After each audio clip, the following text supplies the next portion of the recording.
You've got a drawer full of tools you actually know how to use, not decorative pieces. Tools with dried caulk on the handles, the rubber grip worn down to bare metal, tools that have been lent out and came back worse. You've rewired things, patched things, diagnosed the weird noise the car was making before anyone else in the car even registered it as a sound.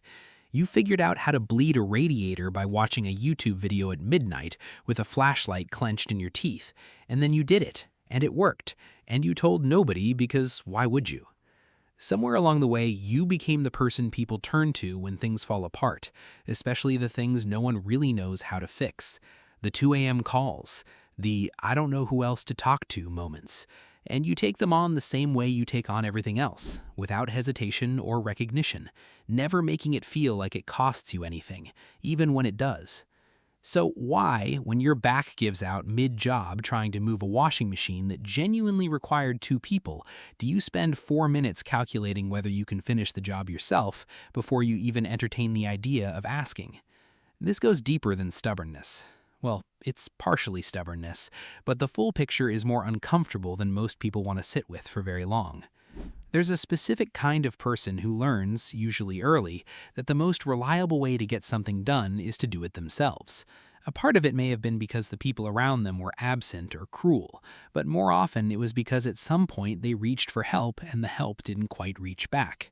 It might have been something small, a parent who was too stretched to notice, a household where needing things felt like adding weight to an already heavy pile, a moment where asking would have made everything harder and somehow they clocked that, even as a kid, and they adapted.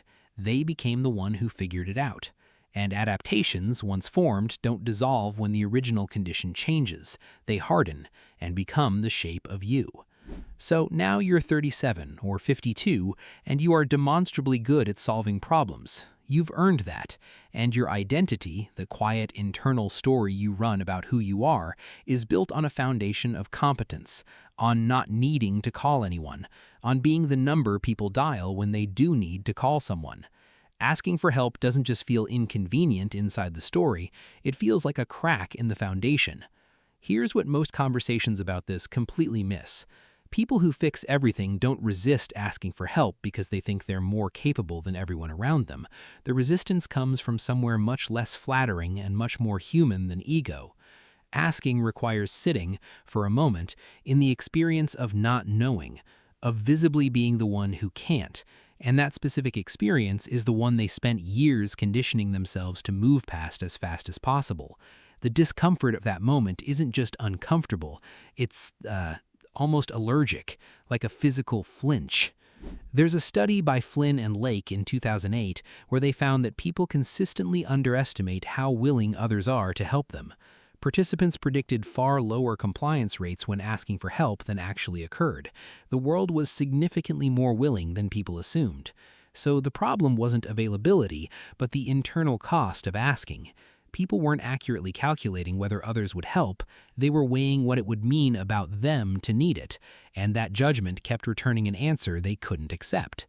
For someone whose entire sense of self is organized around being the capable one, that second question has a specific and destabilizing answer. People who fix things develop what is almost a physical relationship with competence. There's a particular satisfaction that happens when you find the fault in a system and correct it, when the thing that wasn't working works. It's not vanity, most fixers aren't doing any of it for applause. It's more like evidence. Every fixed thing is a quiet proof of something about you, a record. Which means every unfixed thing, every moment of standing in front of a problem with no clear path through it, is registering somewhere as the counter record, and the brain doesn't sit comfortably with that. The emotional dimension of this is worth staying with for a bit. The person who is always the stable one in a crisis, who absorbs someone else's panic and converts it into a plan, who knows what to say, they often find receiving emotional support almost physically awkward. Someone tries to sit with them in something hard, and they're problem-solving their way out of the conversation before the other person has finished the sentence. I'm fine, I've thought through it, here's what I'm going to do. Being held feels sometimes more uncomfortable than whatever they were carrying. Fixing their own feelings, alone, is just easier, cleaner. And then there's the layer underneath all of that, one that takes the most honesty to look at. A lot of fixers believe somewhere quiet and pre-verbal that needing help is a burden, that showing up with empty hands and a visible problem is taking something from someone. This didn't arrive from nowhere. It came from watching a parent stretched beyond their limit, or from being told, explicitly, or in the language of sighs and silences and closed doors, that they shouldn't need things, or from years of being the person other people leaned on until leaning felt like a privilege that belonged to other people, not them.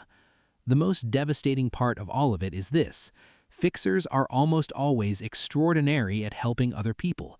They show up with tools, literal and otherwise, and they leave things better than they found them.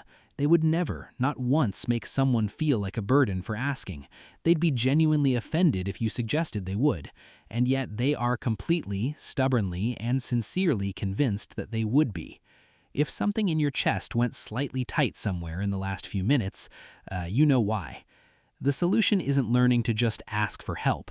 That advice is about as useful as telling someone with a fear of heights to simply look down and relax. The actual shift is slower and stranger than a piece of advice can carry. It involves genuinely updating the internal story about what asking means, not performing vulnerability like a skill you've recently acquired. Actually contemplating with the possibility, which will feel genuinely foreign, that needing something doesn't dismantle you, that the people in your life aren't only there to receive what you can give them. Some of the most capable people are actually operating with a quiet lack of ever really being helped, but they've adapted to it so fully that it no longer feels like something missing. It just feels like personality, like that's who they are. Maybe it is who they are. That doesn't mean that's all they're allowed to be. The drawer full of tools is still yours. The 2 a.m. calls, the quiet repairs, the things you absorbed so other people didn't have to, none of that stops being real. You can still be the person who fixes things. You're just also allowed to hand someone else the wrench occasionally. One last thing. This isn't really advice in the abstract sense. It's just something I genuinely point people toward if it's relevant to what we've been talking about. There's a link in the description to a bundle of 7-day guides and planners built around the kinds of things people like this tend to quietly deal with on their own. Overthinking everything, running on mental overload, struggling to actually switch off, and trying to fix things internally without ever really resetting properly. Each one is structured around small daily actions, not just information, because if you're the kind of person who's used to figuring everything out alone, you don't need more theory. You need something that actually helps you move differently day by day. It's in the pinned comment as well if you want to take a look. And if this video resonated with you, subscribing and turning on notifications means you'll catch the next one as soon as it drops. See you there.